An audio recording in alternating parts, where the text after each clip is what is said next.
ಟೀಕೆ ಮಾಡ್ತವೆ. ಏನ್ ರೈತರ ಪರ ನಿಂತ್ಕೊಬಿಟ್ಟವ್ರೆ, ಇವ್ರು ರಾಜಕೀಯಕ್ಕೋಸ್ಕರ ಮಾಡ್ತಾರೆ. ಏನೋ ಒಂಥರ ಜಾಲಿ ರೈಡು ಅಂತ. ಜಾಲಿ ರೈಡ್ ಅಲ್ಲ ಸ್ವಾಮಿ.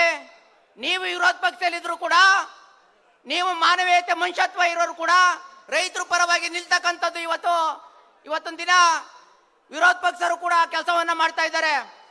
ಏನಕ್ಕೆ ಅಂದ್ರೆ ನಿಮ್ಮ ಮಾನ ಮರ್ಯಾದೆ ಇದ್ರೆ ಇವತ್ತು ನನ್ನ ಮಾಗಡಿ ಶಾಸಕರಿಗೆ ಹೇಳ್ತೀರಿ, ಇವತ್ತು ಮಂತ್ರಿ ಆಗಿದ್ದೀರಿ, ಇವತ್ತು 520 ದಿನ ಕಳೆದ್ರು ಕೂಡ ನಮ್ಮ ರೈತರಿಗೆ ಕಿಂಚಿತ್ತು ಬೆಲೆ ಕೊಡದೆ ನೀವು ಆಡಿದ್ದೆ ಆಟ ಆಡ್ಕೊಂಡು ರೈತರ ಮೇಲೆ ದಬ್ಬಾಳಿಕೆ ಮಾಡಿಕೊಂಡು ಇವತ್ತು ಮಾನವೀಯತೆಗೂ ಒಂದು ದಿನ ಆದ್ರೂ ಕೂಡ ನಮ್ಮ ಭಾಗಕ್ಕೆ ಬಂದು ನೀವು ರೈತರುಗಳ ಸಂಕಷ್ಟವನ್ನ ಕೇಳಲಿಲ್ಲ.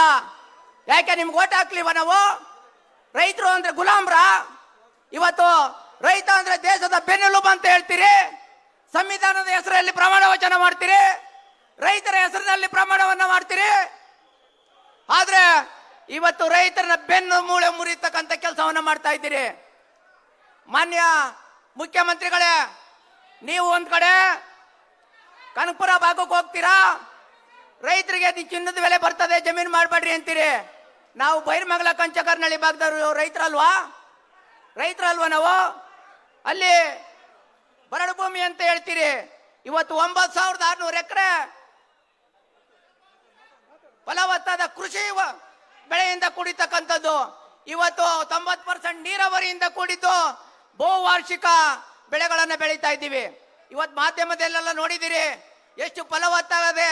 ಸುಮಾರು ತೆಂಗು, ಮಾವು, ಸಪೋಟ, ಅಡಿಕೆ ಮುಂತಾದ ಎಲ್ಲರ ಜಾತಿಯ ಮರಗಳು ಸೇರಿ 10 ಲಕ್ಷಕ್ಕೂ ಅಧಿಕ ಮರಗಳಿವೆ. ಇವ್ರನ್ನೆಲ್ಲ ಮಾರಣ ಮಾಡ್ತೀರಾ? ನೀವು ಒಂದ್ ಕಡೆ ಪರಿಸರ ಉಳಿಸ್ಬೇಕು ಅಂತ ಭಾಷಣ ಮಾಡ್ತೀರಿ, ರಸ್ತೆಗಳಲ್ಲಿ ಪಾರ್ಕ್ಗಳಲ್ಲಿ ಮರ ಬೆಳೆಸಕ್ಕಂತ ಕೆಲಸ ಮಾಡ್ತೀರಿ.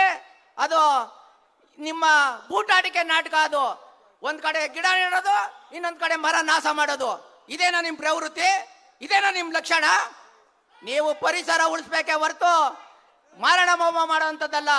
ಇವತ್ತು ಆ ಭಾಗದಲ್ಲಿ 20-30 ಸಾವಿರ ದನಕರುಗಳಿದೆ, ಮೇಕೆಗಳಿದೆ, ಕೋಳಿಗಳಿದೆ. ಇವಕ್ಕೆಲ್ಲ ಪರ್ಯಾಯವಾಗಿ ಏನ್ ಮಾಡ್ತೀರಿ?